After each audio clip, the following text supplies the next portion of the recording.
Good evening, everyone, and welcome to our coffee night chat for this is March. Yes, I almost forgot the month right off the top of my head. Thank you all for joining us here tonight and for spending your Monday evenings with us. I know it's not our regularly scheduled evening, but we wanted to make sure that we tried to hold this event as close as possible to Transgender Day of Visibility, which is this week. So thank you very much for accommodating and for joining us tonight.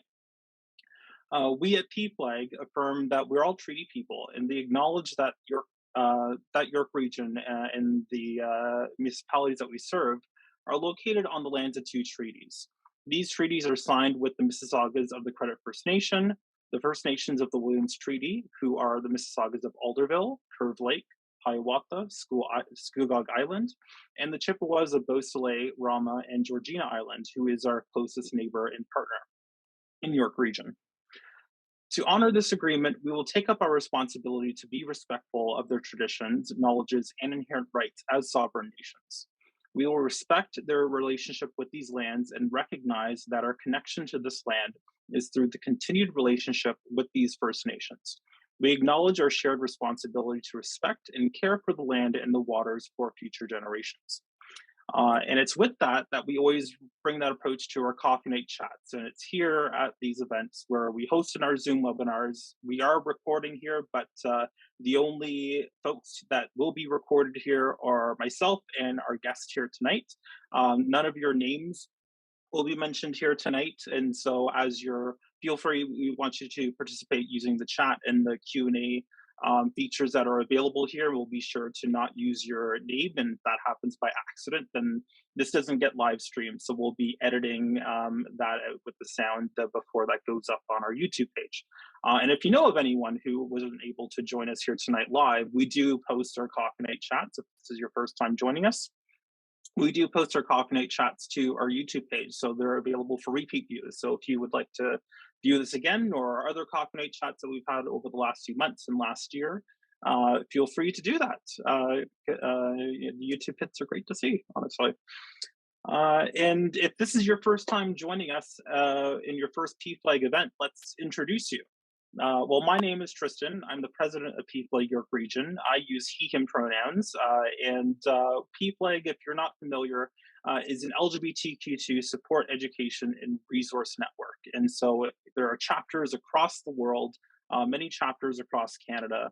And what our bread and butter is are support meetings and other events that we like to hold. And depends on the capacity of each chapter. And with us, we try to hold these special events where we try to bring on really special community members or groups and highlight the work that they're doing, and also some presentations and webinars and different kind of educational opportunities to better serve not just our queer community, but also family and friends and those who are allies and those who have queer folks in their lives and who want to better support them. And this month, it's really no different. This month, it's a celebration. It's a celebration of trans visibility.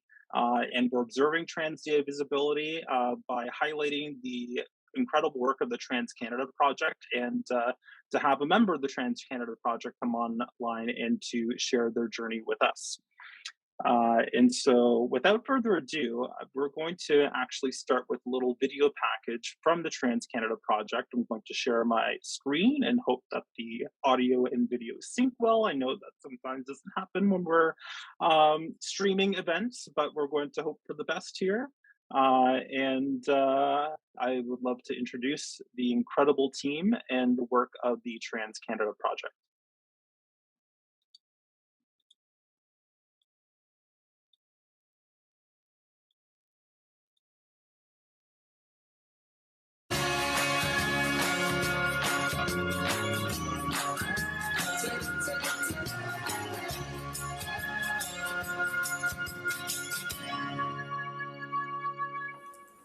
Hi, and welcome to the Trans Canada Project. I have a question for you. Have you ever met a trans person? You know, a lot of people don't think they have, and yet they just might have.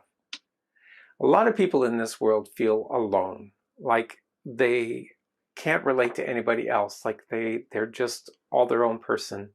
And when you're trans, that is amplified so much because you can feel like you are the only person who feels this way. And sometimes it can be very hard to find other people who you can relate to. That's what the Trans Canada Project is all about.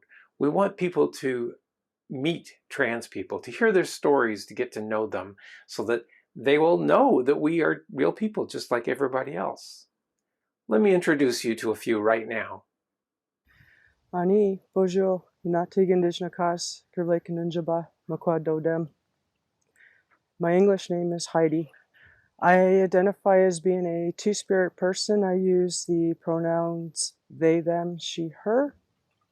Hi, my name's Jennifer.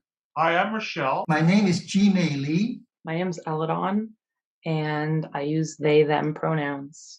So my name is Diane Jackson. So my name is Cash. My name is Diane Skull. Hi, my name is Abigail Curlew. My name's Cary. Hi, my name is Madison Poser. Hello, my name is Riley, and my pronouns, I have no idea what they are right now. Hi, I'm Luna, and my pronouns are she, her, and I'm a trans woman. Hi, I'm Andy. Hi, my name is Shauna Wiseman. I'm Alyssa Gonzalez. My name is Seth Compton. My name is Vincent. Hi, my name is Lisa Monroe. My name is Aurora Claire Boren. My pronouns are she and her. Okay. So hi, my name is Carly Summers. Hi, my name's Adam Shupruck. My name is Chloe Anne-Sophie Veilleux. Hello, my name is Kermit Crowley. I am a 19-year-old disabled trans man.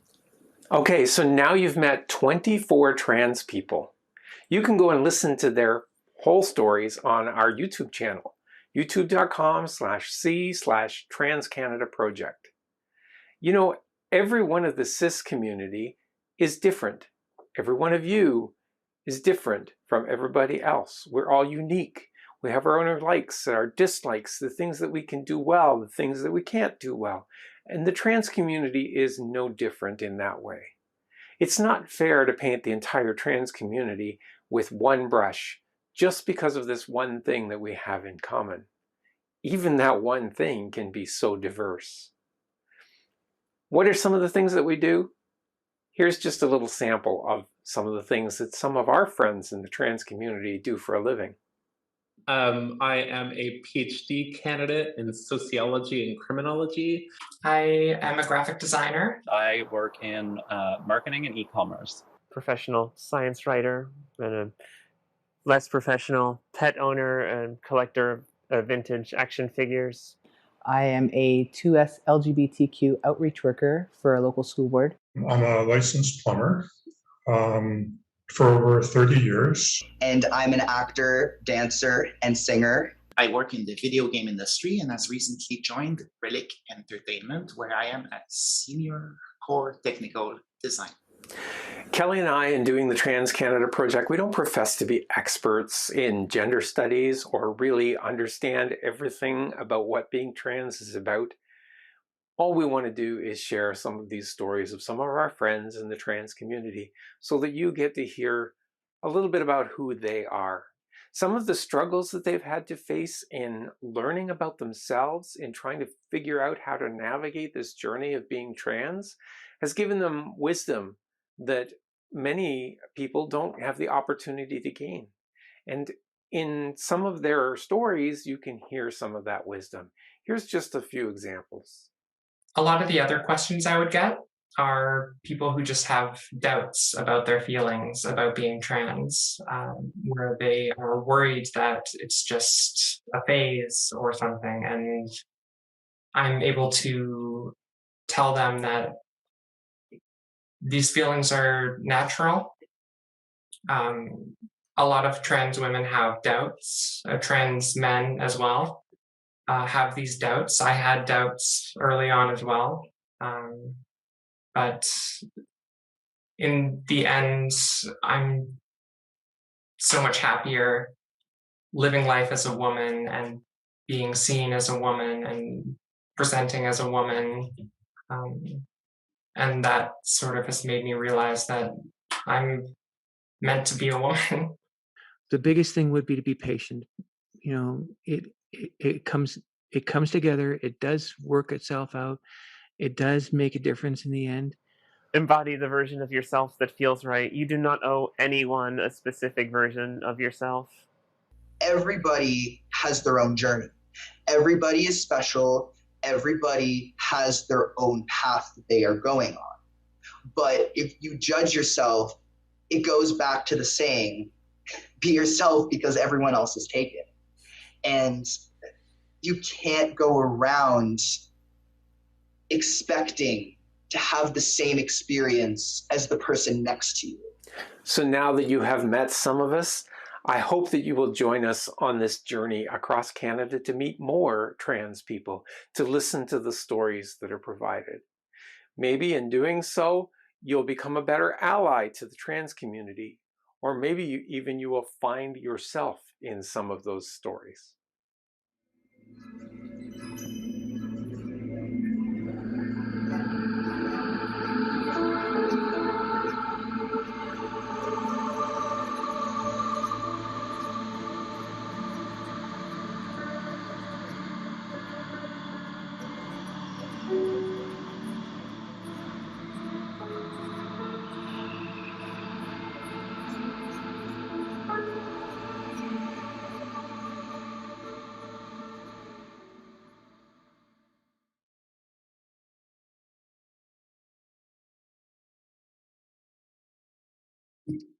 Of course I'm muted. Of course I'm going to be the one who does it. Such a wonderful video, such a great video that I'm sure that you're very that you were very involved in putting together, Cary. And for everyone here, let's officially introduce Cary to our event. Thank you very much for joining us. Just a quick note, we have been collaborating on this event with one of our community partners, Care Community Connections. And if you're just joining in, my apologies for perhaps showing a broken link. Maybe it was missing a character or things like that. So I'm sorry if you missed the first couple of minutes of our event, but we are recording and it will be available to catch the full thing up. So thank you very much for your patience there. And Cary, welcome. How are you? I'm doing great. Thanks for having me on here. Yeah, it's exciting always to be out here sharing all this stuff. It's great. Oh, yes. Well, thank you for joining us again tonight on Monday night. And before we get into you just sharing a little bit about yourself and your journey, it's become routine here for our coffee night chats to start with a little icebreaker, some rapid fire questions. It's kind of like a late night style rapid fire questions. And yeah, let's get going. So first off, sunrise or sunset? Definitely sunrise. I'm an early to bed, early to rise person for sure. I have a long trip to go to work these days too, so I have to get up early, get a couple of boys to school, get off to work. Yeah, so I have to go to bed early. Oh, I wish I shared the same sentiments. I would like to be a morning person, but I stay up too late anyways. Pineapple on pizza, yes or no?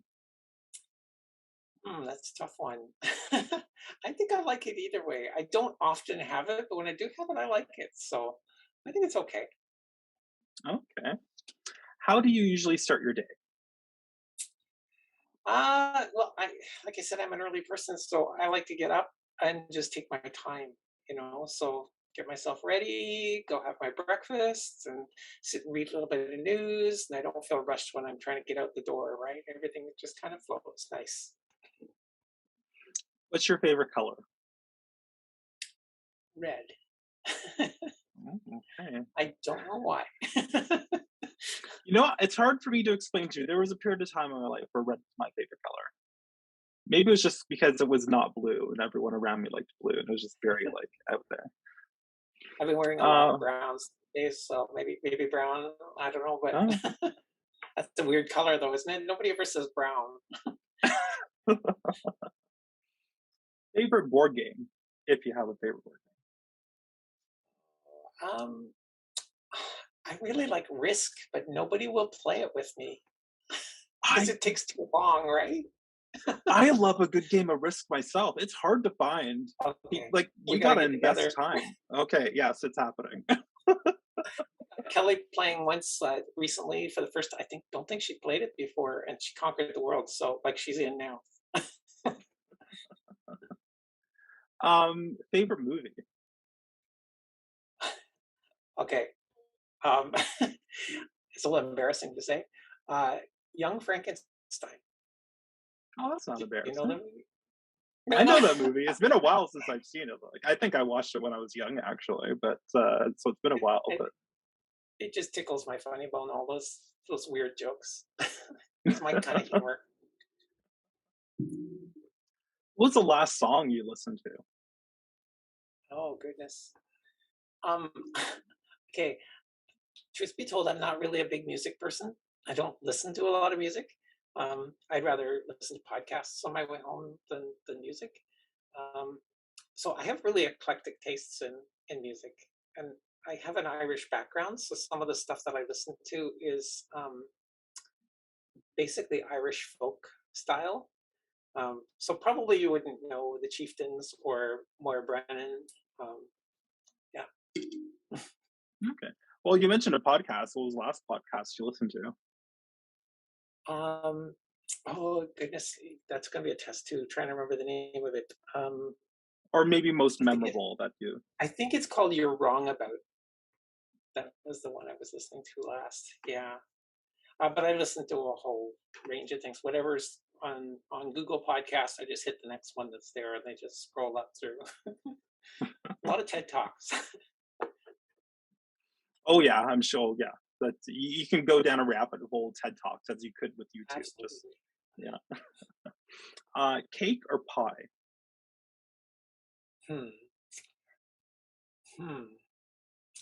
I would have to say pie. And Probably apple pie. Okay. Yeah. Okay, that's a definitely staple. It's a classic. Now, you make it apple crumble, it's even better. But The crumble's really underrated. You get the best of right. both worlds sometimes. And you don't have to eat that mushy crust. And finally, what's the best thing to happen to you this month?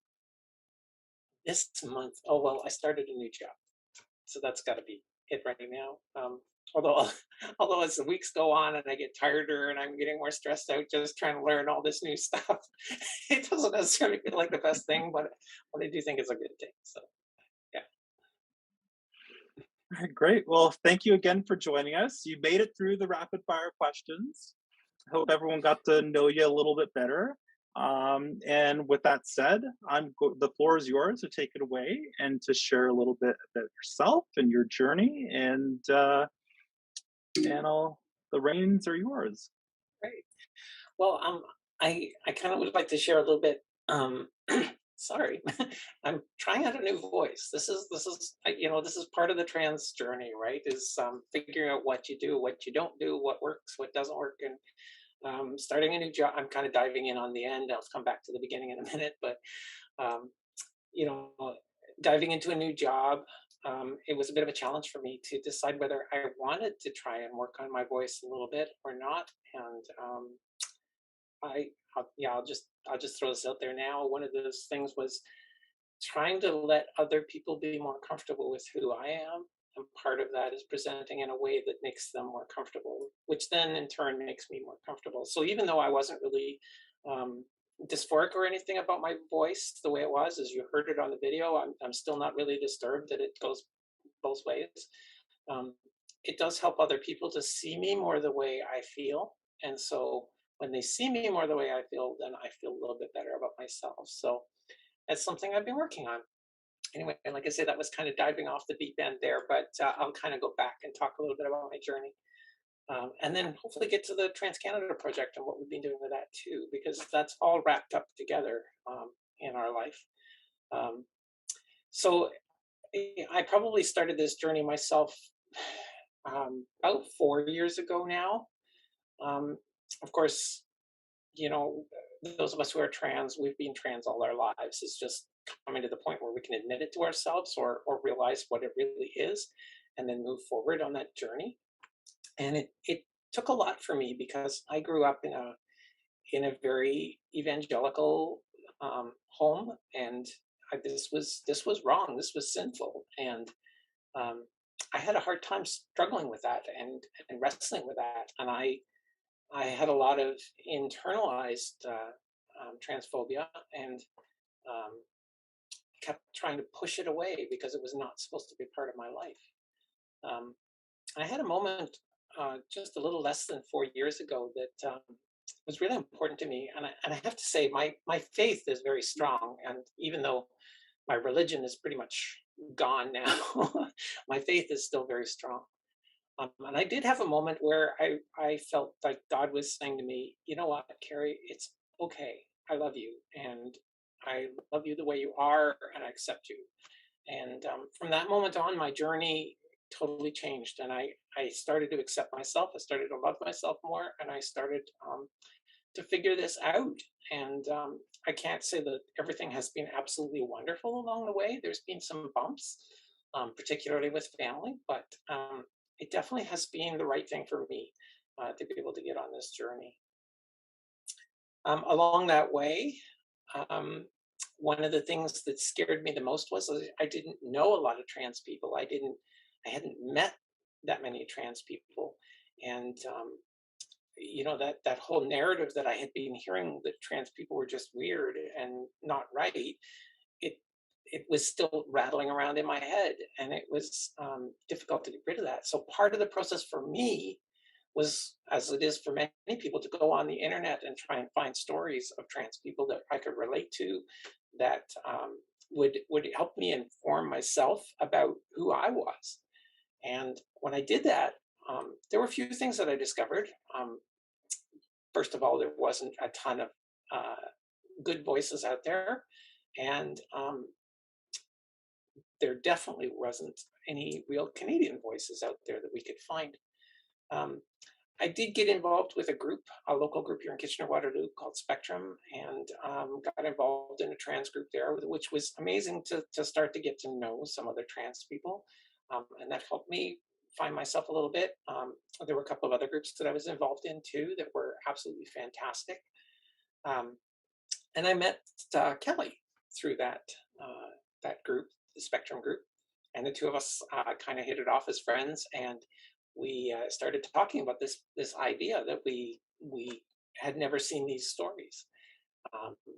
My recent background, because I've had far too many, which maybe Tristan will ask me about later, but but my recent background was basically as a wedding photographer and videographer, and I had been doing some little video projects on other topics. So it was kind of a natural progression for me to be able to do these video projects with stories of trans people. My problem, though, is I'm not terribly organized in the background and follow up with people and all of those bits, and that's where Kelly really shone. So it was a good team to put together, Kelly and I, to be able to produce the Trans Canada project. And in doing that, we got to meet so many other trans people, and it really has been amazing. It's been a huge part of our journey, and a real blessing to us. We've got to meet people from all walks of life. So different, so different. I think we're at about 39, I think, videos now. So that's a lot of people to meet, a lot of trans people to meet. And of course, you get to go and watch the stories, but when we're producing the videos, we actually get to chat with these people outside of the recordings, and even get to meet some of them face to face, and share our lives a little bit more, which is extremely cool. They're all very special people, and we've appreciated every one of them. So that's been a part of my journey and finding myself. And it didn't happen right away. I mean, if you go back and watch some of the initial videos, I'm a little awkward with things. Maybe it doesn't look like that. I don't know, but I definitely felt that way. When Kelly and I first got together and started the whole thing, we had difficulty even just going out in public and being trans in public. But you know, what we discovered was that it really wasn't as bad as we thought it would be. Everybody out there was so welcoming and kind and accepting.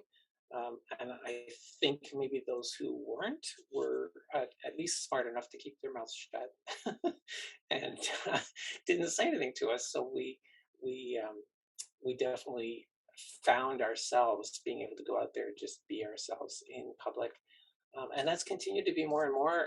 And as I said, I've just started a new job in the last month. And in that job, I'm able to just be me. And everybody is very accepting.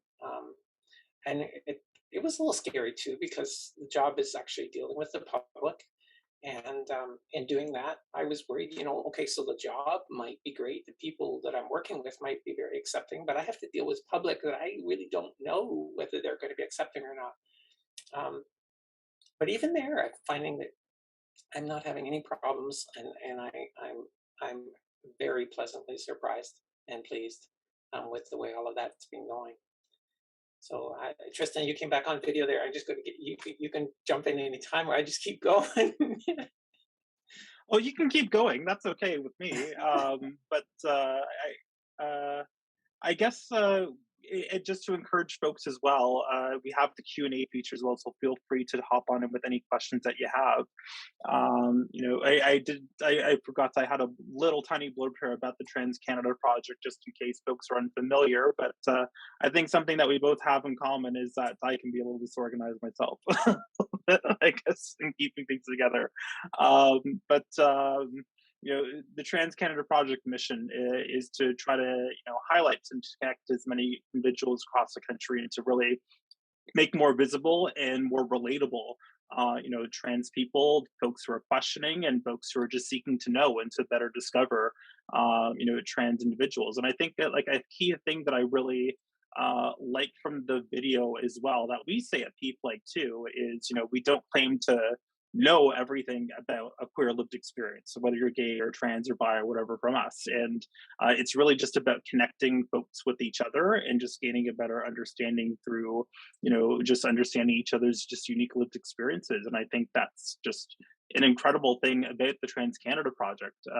Personally speaking, when I first started volunteering with people like 3 years ago, I didn't know everything about every single identity or how they were defined. And you can really get caught up in trying to know the definitions of things, because that's how you feel like you're going to better connect with people. But when you break down the barrier of that, and you just connect with someone just the way that they want to be seen, through just understanding them, it's that's where I think the true connection and the true understanding and the true not to overuse the word, the true connection just really happens, right? And one of the big discoveries for me has been the necessity for diversity. Living in the world that I used to live in, it was very much about being homogeneous. It was much about being this one thing, and everybody was trying to push you into this one mold, the thing that you're supposed to be. But when I began to accept myself and explore this and figure this thing out, I started to see the diversity in other people and see the differences that none of us are the same, and that is something the world needs. We need each other. We don't just need each other to be the same so that we all work together. Like an ant colony or something. We need each other to be ourselves and to share all of those pieces of ourselves, because when we do, every one of us benefits from all of those pieces. I love that. A question in the chat here that I think really ties into something that you said early on.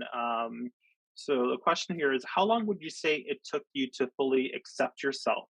And I think that really ties into an interesting point that you made as well, where, just you sharing that you're practicing your voice, and that you're doing that almost in a way just to allow people to see you the way that you want to be seen as well. I think there's even an element of not just accepting yourself, but accepting and maybe giving yourself the permission to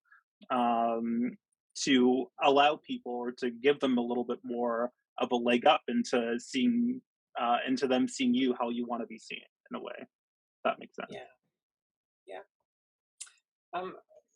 The question, how long has it taken to fully accept myself?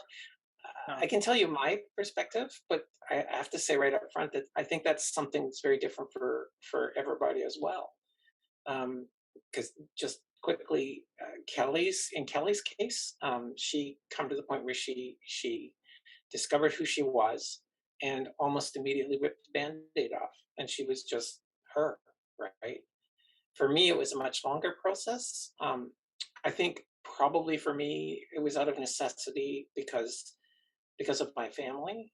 Um, I I have a very close family, and I appreciate my family, and I did not want to lose my family. And so, from my perspective, it was hard to make that shift, and I couldn't do it all at once. And on my family's side too, it took them time to accept that as well. And they're still on that journey, and I still have to be careful. But as far as how long it actually took me, I'd say I say I spent about a year navel gazing, right? Where it was really a lot about me. I was spending a lot of time trying to figure myself out, and it didn't so I wasn't really public about it or being totally out there. But I was slowly coming to terms with it and discovering who I was. And after that year, I had kind of figured it out, but I still wasn't entirely public. So it probably took me another year to really kind of get myself out there and present myself the way I felt. So for me, probably about 2 years, and the journey isn't over yet. You just said, Tristan, about the voice. Yes, definitely, that's a relatively new thing. Um, there's other parts of the journey that are yet to come. Things that happen. When you're trans, you start to consider other possibilities of things that you can do, and those are all still in the future as well. So, um, yeah, the journey continues. And I guess even on a similar note, in terms of accepting yourself, I'm always very interested in discovering queer folks' relationship with faith. And I personally had a kind of an interesting, I think, experience in a relationship with faith. And in a way, it almost seems like you have to, or like there's elements of thinking that you want your faith to accept you, but there's also maybe elements of maybe accepting faith in yourself in a different way. And you even highlighted it in kind of how you phrase things, from being evangelical and religious to being a person of faith. And I'm interested in really unpacking that and what the difference is to you between those two, of being religious and evangelical to being a person of faith. Yeah. Well, full disclosure, I was pastor for 12 years. So faith was really an important part of my life.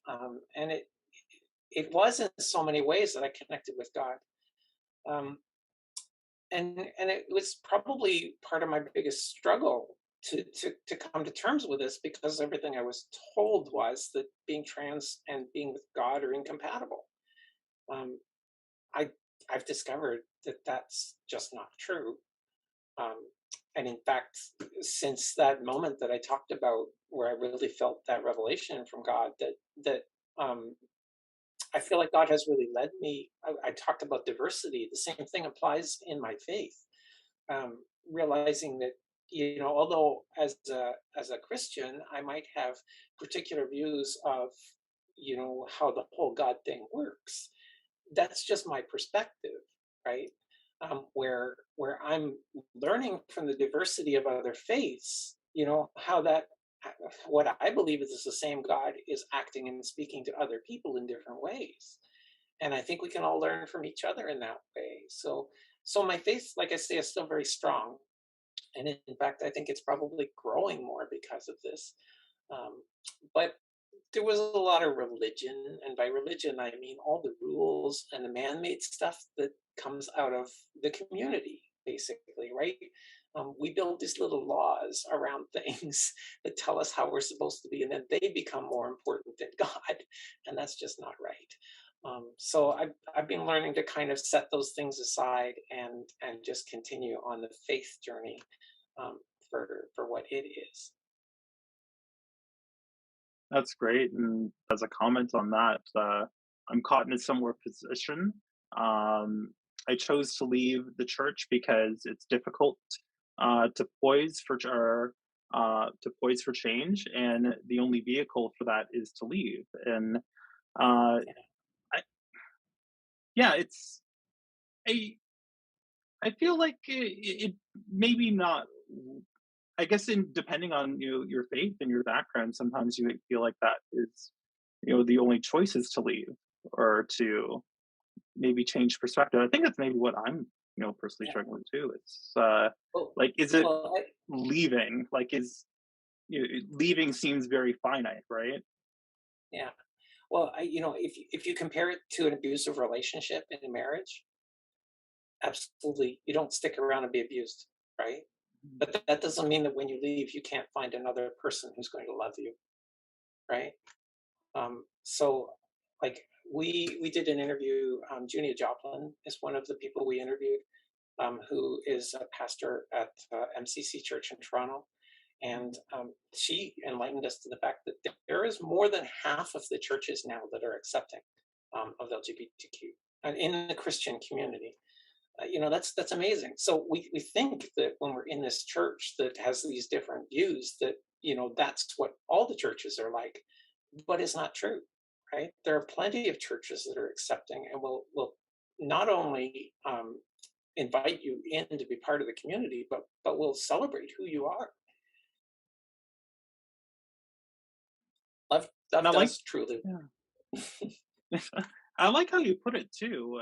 It's you can find someone else who's going to accept you for who you are. You'll find another faith, and there's certainly a lot out there. At least in York Region too, we have a very strong partnership with Richmond Hill United Church, and that's one that we've partnered with for a very long time. I know Cary Community Connections has as well.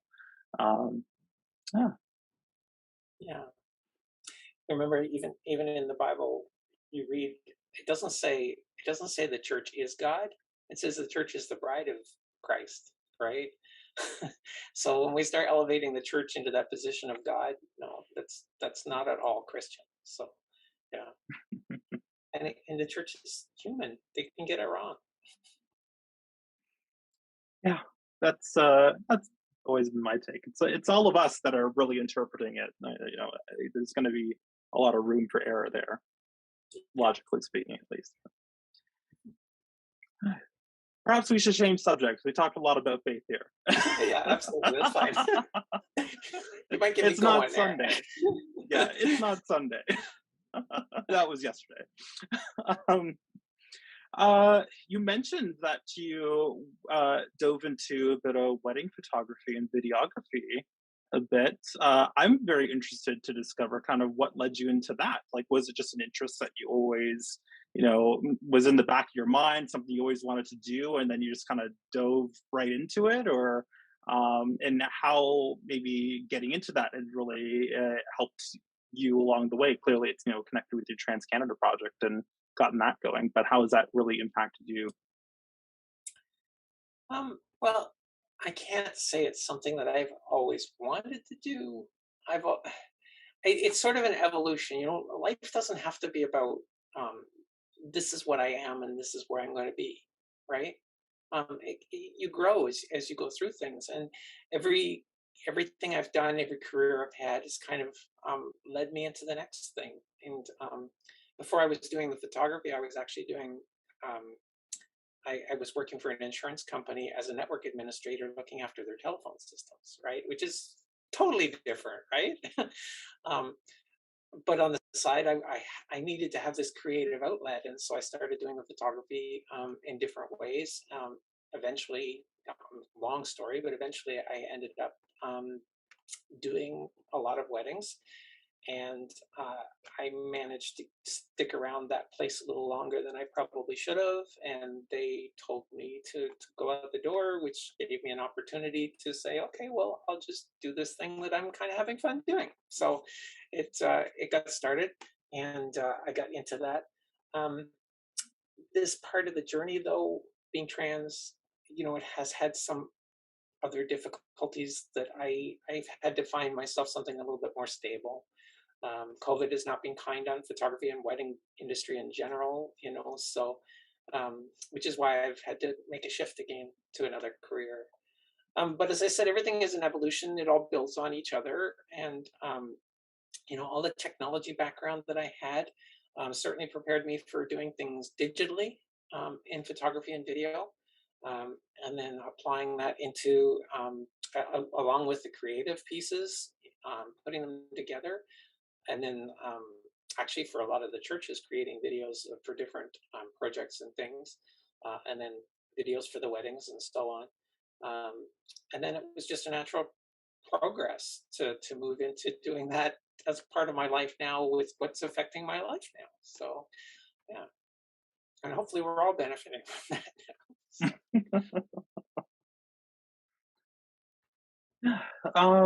We're coming close to the end of our evening, so I do want to make sure. I know we chatted quite a bit, but if you do have any questions for Cary, anything that's on your mind, anything you wanted to, ideas you wanted to bounce off of Cary, please ensure that you share that in the chat or the Q&A. I'm keeping an eye on that. But one thing I wanted to touch on too is the Trans Canada project, and I'm curious to know how. What has the response been like so far, and how does that really, for you, tie into your own journey with visibility? You'd mentioned that as you were trying to figure things out, there weren't a lot of folks or folks that you could connect with, especially in Canada as well. Visible individuals, and so what do you think the impact of that could have been on you, and then what has the project in that impact has had on folks so far? What's been the feedback? Yeah. Well, I mean, I'm not going to brag and say it's a huge project, with millions of views, because it's not. It's a fairly small audience relatively, but at the same time, the feedback that we've had from people is it's been very impactful. And so it is a passion project, right? It's something that has meant a lot to us, and we know it's meant a lot to the people who've been guests.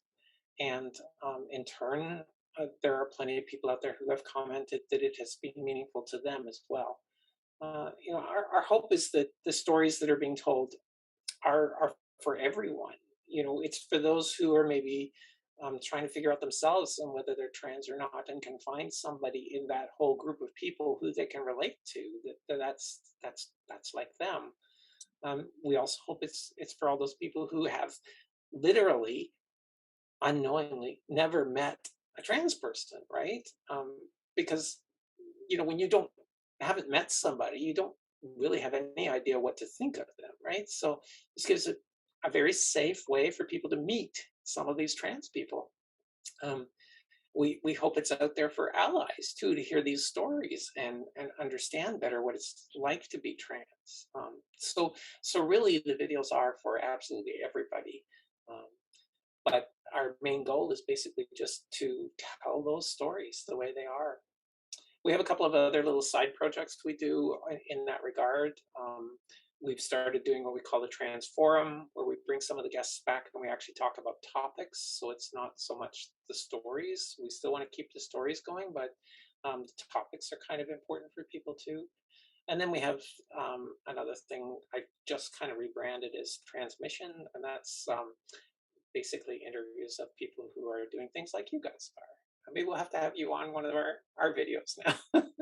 Oh, shucks. So we have a question here in the chat. So I had a friend who was pushing back on trans women competing in sport last week, and I felt unequipped to handle her challenges. Any ideas for how to support our trans kids? Okay, as I said, I'm not an expert on things, and so you'll forgive me if I reference Facebook. It's not a reliable source, right? But I did read a meme recently, and again, I'm gonna butcher it, but I think it definitely answers that question, because the response basically was to someone basically questioning the fact that there was a trans woman swimmer who had won this race, and how is that fair, and all the usual arguments you hear. But this response I found was really, really good. They said, you're attacking this because it's a trans woman doing this, and this is going to wreck women's sport. But were you there when and they knew better than me, and they listed out all of these different things in women's sports that were much, much, much bigger problems. and just pointing out that, why are you picking on this when you're not even mentioning any of these other things that are real issues in women's sport, right? Why are women not paid as much as men in professional sport? Why are women, not getting the same opportunities, right? Or seen in the same light as their male counterparts? And as I said, many more arguments in that regard. I thought it was brilliant because really what they were pointing out was this is not really an issue for you of women's sport being destroyed because trans women are part of the sport. This is really an issue for you because you're transphobic and you're saying, I don't like trans women, right? But it was very nicely put. And if I could find it, I would just share it. You know how Facebook goes, it's gone. Well, once you see it, you think, "Oh, I'm going to see it again," and then you refresh your feed, And and you it's can gone never find forever, it. right? Yeah. Yeah. But that's a really interesting point. That if you're, that dedicated to your care and your passion towards women's sports, you would be focusing on the plethora of other issues that are available out there. Pay equity being one of them, visibility of women's sports and highlighting all of that is a big thing. We used to partner with a hockey league, the women's hockey league up here in Ontario, and we had events with them, and went to their Pride nights. And the next, I think it was in just before the pandemic. I think they had folded, and it's for some reason it is kind of a like a anti-women, anti-female, misogynistic perspective of female sport that they for some reason it's just not as interesting, which is couldn't be further from the case. Those hockey games were killer every single time. Oh, Yeah, I. It's funny because one of the beautiful things about being trans is that you kind of see things from both sides. Um, and I keep thinking of that song that I've looked at life from both sides now. um, I do. I perhaps didn't see so much of misogyny until I started, presenting more femme, you know, and yet at the same time being more femme, I still remember what it was like to be in a guy's world. So it's really interesting sometimes, and I think that's something that all trans people have to offer, is that unique perspective that bridges the gap between the genders. mhm. That's really interesting. I hadn't well, I've thought of that in kind of passing, but hadn't thought of it. It's just the perspective that you just would see life differently through at this point. Obviously, people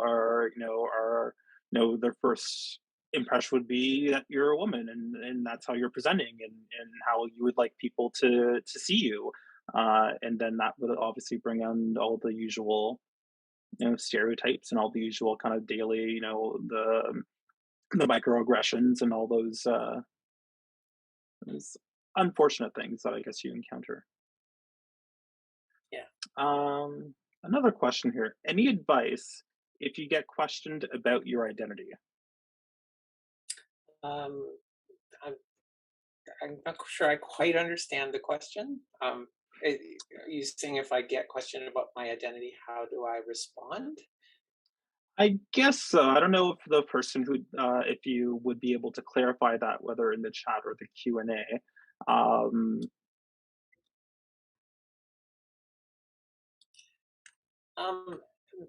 well, maybe I'll start to address it, and if they can give us a little bit more, Mhm. then we can address the rest of it. But as I said, I've been actually really surprised that I really haven't had it addressed. I mean, occasionally I get misgendered, um, which for me personally, again, is the weird thing too, because I still feel very non-binary, even though I'm very more femme presenting. So, any pronoun is probably okay. I just steer clear of the he, him because I lived it too long and I've had enough of it. um, but most of the time when I'm out there, um, people don't question me. Like I said, it's been a huge surprise for me, and I think probably for a lot of people who are worried worried about going forward with it. That's one of the biggest concerns, that I'm going to have to face this. I'm going to have to deal with people who are not going to like me or not going to accept me the way I am, and they're going to give me a hard time. But they don't really, The worst ones have been family. And with family, you have to be a lot more delicate, right? Because they knew you who you were supposed to have been. Even though you've been this way all the time, you just were hiding it, right? I love what a friend once said. It said, it's not a transition because you're not really changing, right? It's more like a metamorphosis, right? It's more like the real you is finally coming out, right? Yeah, that's why I have the little butterfly piece at the end of that video, right? Because I was going to say that's a callback to the butterfly coming out. Yeah. Yeah. And yep, they clarified that was one of my questions dealing with family. And I know that it's still a journey for you, as you mentioned, but has there been anything that has really helped you kind of center yourself as you're kind of navigating that relationship with family? And in a way, as queer people, we're often sometimes put in a position of being the educators for our family and for our friends too. And how have you really been able to navigate that, and how have you and how has that been on you with your mental and physical health? As I said, I think that's probably the hardest piece of the journey. My kids are absolutely amazing.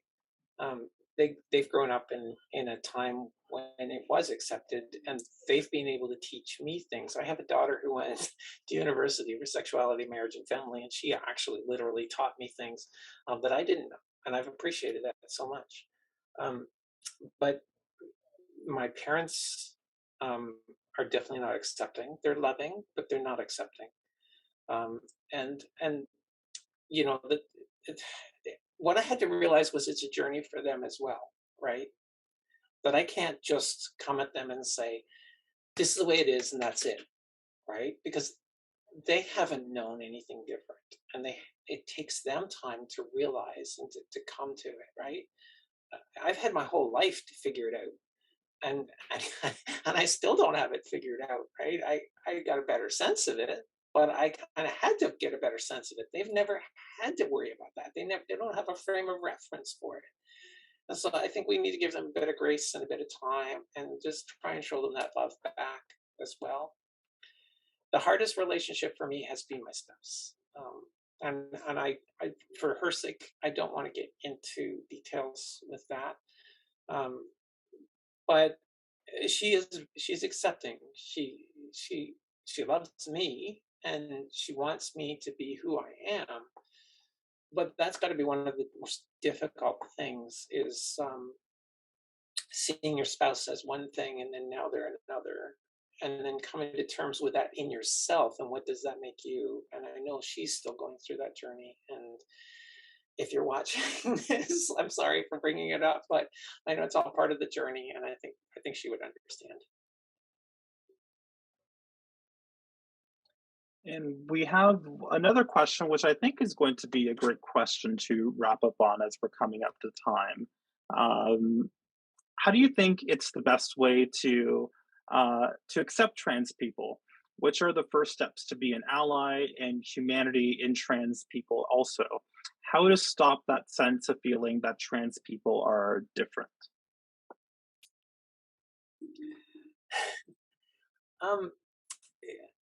Loaded question. It is a little bit. If you've been listening to anybody talk about allyship these days, at least the circles and things that I listen to, it's a really interesting topic, because whether you're talking about being an ally to the Black community, the Hispanic community, to women, to trans people, to any other LGBTQ group, what does it mean to be an ally, right? And it doesn't mean just to be somebody who is rah rah. It means somebody who is actually a part of the community, in a sense, right? I talked a lot about diversity and accepting that diversity and seeing the diversity in everybody. We all have something to offer. And so when you look at a trans person, don't look at them as being something separate. They are part of the world community, right? They're just another person who has something to offer. And if you're open to hear what they have to offer, that will benefit you, never mind the trans person, right? I mean, of course, it's nice to be accepted, but you can gain something from it too, right? And as far as them being different, we're all different, every one of us, right? We're just different in a way that's unusual. It's not typical. So, I like to talk about that bell curve. Do you want to be in the middle there where everybody is, or do you want to be like in the interesting parts? Yeah, allyship, it's an interesting topic nowadays. It's almost like a double-edged sword sometimes, because you have folks who are, the raw folks, and they're like, I'm an ally, and they've got everything, they got the rainbow stuff all over the place, and or they're hashtagging Black Lives Matter or whatever they want to do. But then how do you kind of execute in those behaviors, and what does living allyship really look like? And it's more than just the cosmetic, and it's more than just it's participatory in a very deep level, right? Not to draw it back to the Christian thing, but we used to talk about this all the time in the church, right? Like the people would come to church on Sunday and they'd pretend to be Christians, and then they go out in the week and they wouldn't live any kind of Christian life. It was just, nobody would have even known that they went to church on Sundays. And it's kind of like that with some allies, right? They come and they show and they put on a good game, but then, they walk away and it means nothing to them really the rest of the week or the rest of the month or the rest of the year, So, yeah, just accept people, love people. I sorry, I know I probably shouldn't keep bringing it back to God, but another thing that really taught me was I was really struck by the verses that when Jesus was asked what was the greatest commandment, and commandments meaning all those laws and things that the people put together, and Jesus's answer was just simply love God, love each other as you do yourself, right? That's it. Everything else is built on that. So that's all we need to do. Just love God, love each other. And I love that he said, as you do yourself, because you got to love yourself too, right? Well, I can't think of a better way to end tonight. And it's right. You gotta, in order to love others, and to and if you're a person of faith, to love God, and to love the Lord, you got to be able to. Love starts internally. It starts with you, and you can't provide that outward if you don't provide it to yourself. Wow. I think that's a comment in the chat, and that's, I think, perhaps that's the mic drop moment of the night. I've had a graphic for a mic drop. That's what we'd be doing there. Well, everyone, thank you. I could drop this. That looks very expensive. I don't want you to do that. Oh, no. Amazon's got great stuff. Well, Cary, thank you very much for spending your Monday night with us, and all of you thank you for spending your Monday night. For those of us who may have joined us kind of partway through, my apologies. Some of you may have come from our partners with Cary Community Connections. My apologies for just sending a broken link to our colleagues there. My apologies there. But the great thing about the events that we're doing here is that we've recorded the webinar. I'm going to be scrubbing it because I think I may have mentioned a name or two in there. I'm always the one, it's never the guest, it's always me. And we'll make sure we scrub that, and then we'll have it posted to our YouTube page, and we'll share that with Cary Community Connections as well. So you will have access to that. But thank you all for joining us here tonight. We'll all leave you to your Monday evenings, and have a great night. Thank you again, Thank you for Cary. inviting me, Tristan. It's been a pleasure to be here, really. Thank you.